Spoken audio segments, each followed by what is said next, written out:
Becoming King of England comes with palaces, prestige, and ghosts. Yes, ghosts.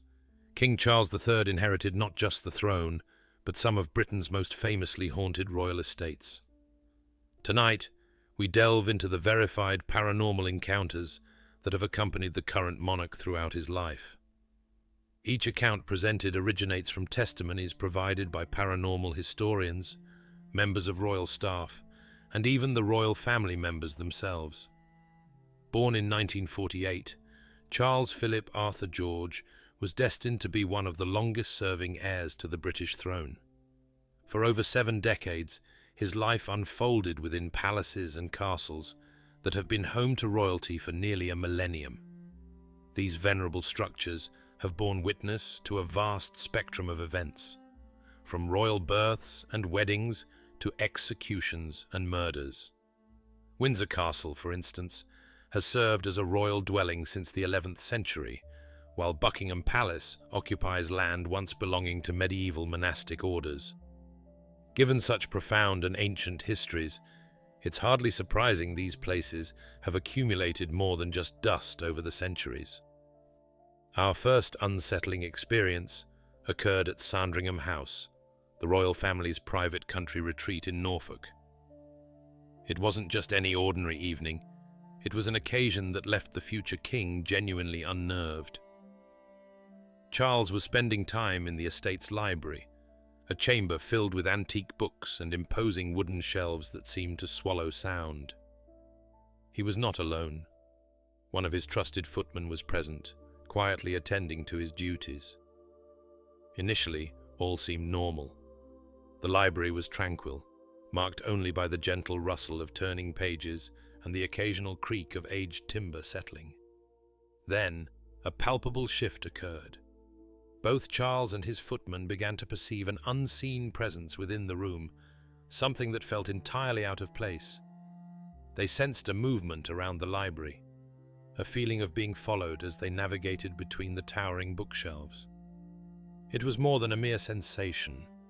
There was a distinct impression of being observed, accompanied by the soft echo of footsteps on the wooden floor that belonged to neither of them. The footman, a man accustomed to royal households and familiar with unusual occurrences, was visibly shaken. Charles himself later confessed to being thoroughly terrified by the incident. Whatever shared the library with them that night was not content to remain a passive observer. It appeared intent on making its presence known, trailing them wherever they moved within the room. According to paranormal historian Richard Felix, who has extensively documented supernatural occurrences within royal circles, this was not an isolated event at Sandringham. The estate carries a significant history of paranormal activity, particularly in areas associated with royal lives and deaths. King George VI, Charles's grandfather, spent his final months at Sandringham before his passing in 1952. Staff members have reported that certain rooms within the house possess a distinct atmosphere, especially the bedroom where the king died. A particularly disquieting detail concerning Sandringham involves the reluctance of some staff to work in specific areas. Following George VI's death, several servants expressed discomfort in his former bedroom, describing an overwhelming sense of unease, as if something or someone remained present and active. Some refused to clean or maintain the room, asserting it felt haunted. However, Charles's supernatural encounters were not confined to Sandringham. Windsor Castle, arguably Britain's most haunted royal residence, provided him with an even more striking spectral encounter. The castle's library has been the site of numerous paranormal sightings throughout history, and Charles would soon join the ranks of those who had witnessed them. Late one evening, while Charles was alone in Windsor's ancient library, he encountered the apparition of Queen Elizabeth I. The Tudor Queen, who passed away in 1603, has been a frequent presence in this particular room for centuries. Her appearances are so consistently reported that castle staff can accurately indicate the most probable locations for spotting her. Charles was engrossed in his reading when he became aware of another individual in the room.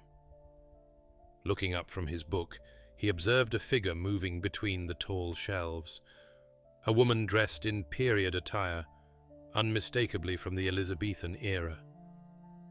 The figure moved with a clear sense of purpose, as if she belonged there, seemingly oblivious to or unconcerned by Charles's presence. The encounter lasted several minutes, affording Charles ample opportunity to study the apparition.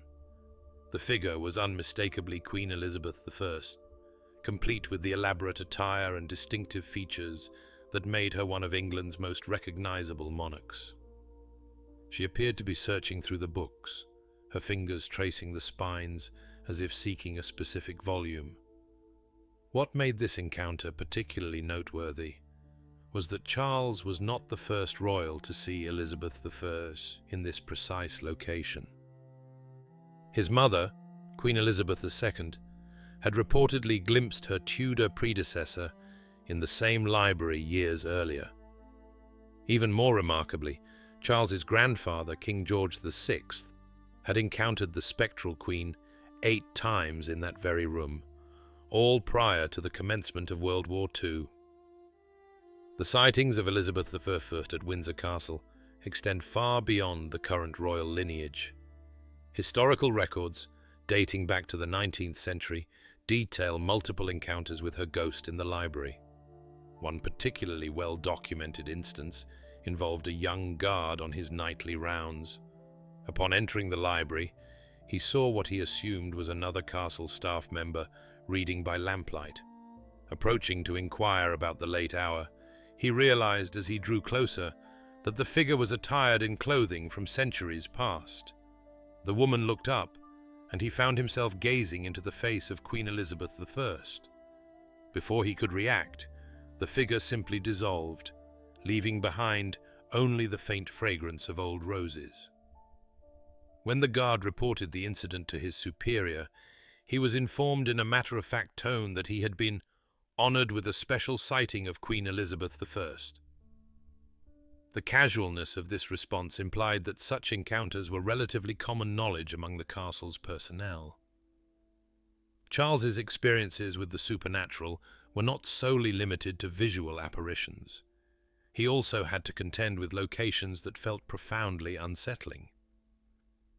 Buckingham Palace, the official London residence of British monarchs, presented its own distinct challenges.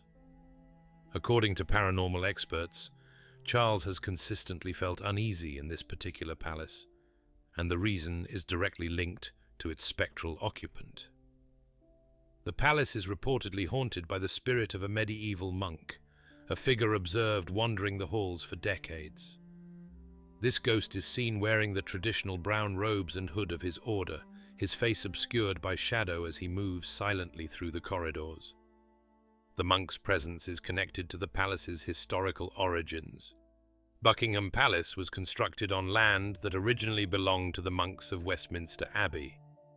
Something occurred to this particular monk centuries ago, though the precise details remain unknown.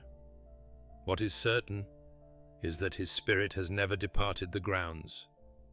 He has been spotted by numerous individuals over the years, always in his hooded robes, always moving with the unhurried, deliberate pace of someone deep in contemplation or prayer.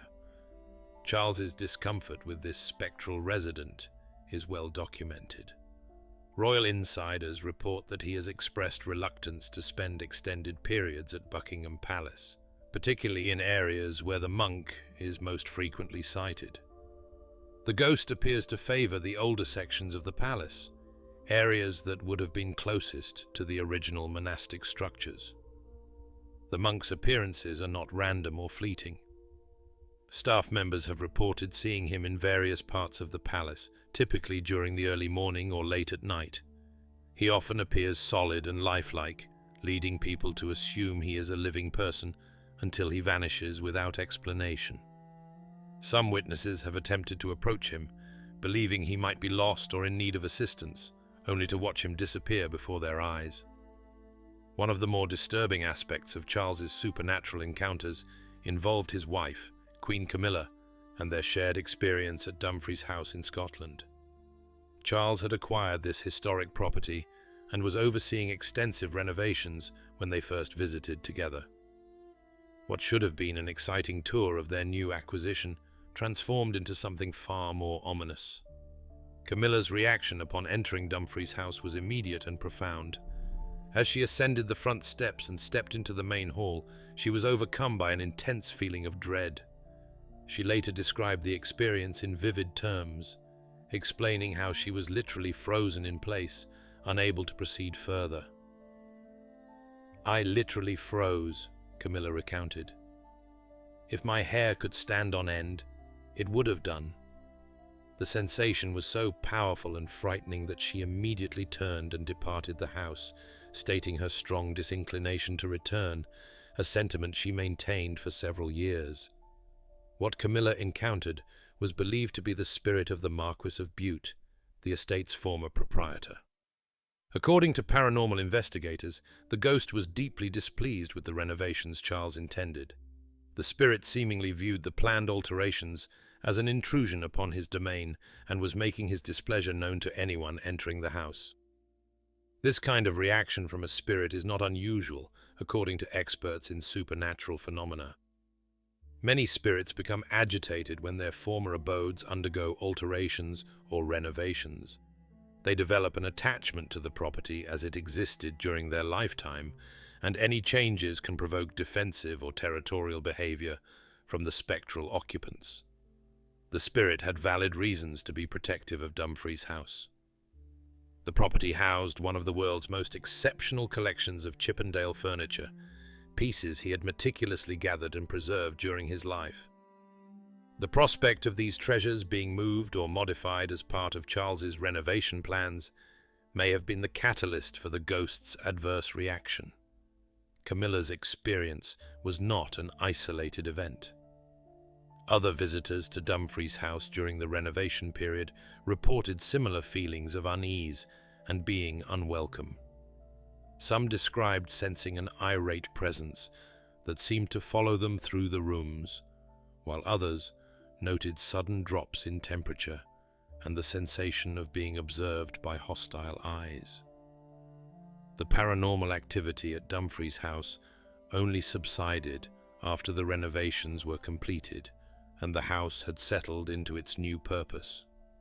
When Camilla eventually returned years later, she observed that whatever presence had been there seemed to have vanished. "The whole thing seemed to be smiling again," she remarked, suggesting the ghost had finally accepted the changes and found a measure of peace. These experiences have provided Charles with a unique perspective on the supernatural realm that coexists with the British monarchy.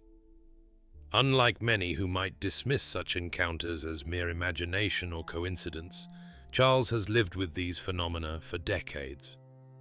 He understands that the ancient buildings he inhabits possess more than just historical significance. They are also home to residents from centuries past, who are not quite ready to depart. The royal family's connection to the supernatural extends far beyond Charles's generation. Queen Victoria, his great-great-grandmother, was known to host séances at Buckingham Palace and held a profound interest in spiritualism. This familial tradition of acknowledging and accepting the paranormal has persisted through the generations, with each new monarch learning to coexist with the specters of their predecessors. What makes Charles's experiences particularly significant is their level of documentation. These are not vague familial legends or tales passed down through generations of servants. These are specific encounters witnessed by credible individuals and recorded by respected paranormal historians. The consistency of these sightings, especially the appearances of Elizabeth III in Windsor Castle's library, suggests they are not simply random hallucinations or wishful thinking. For Charles, these encounters have become an integral part of royal life, as much a facet of his daily existence as state banquets and ceremonial duties. He has learned to share his residences with the ghosts of the past, recognizing that being King of England entails not only ruling over the living, but also serving as a custodian for the spirits of all the monarchs who preceded him. These documented encounters serve as a reminder that the British monarchy is more than just a political institution. It is a living link to centuries of history, complete with all the supernatural elements that accompany such an ancient legacy. King Charles III may wear the crown, but he shares his kingdom with the spectral presence of every ruler who wore it before him. If you enjoyed this journey into the royal supernatural, don't forget to like and subscribe for more historical mysteries. Share your thoughts on royal ghosts in the comments below.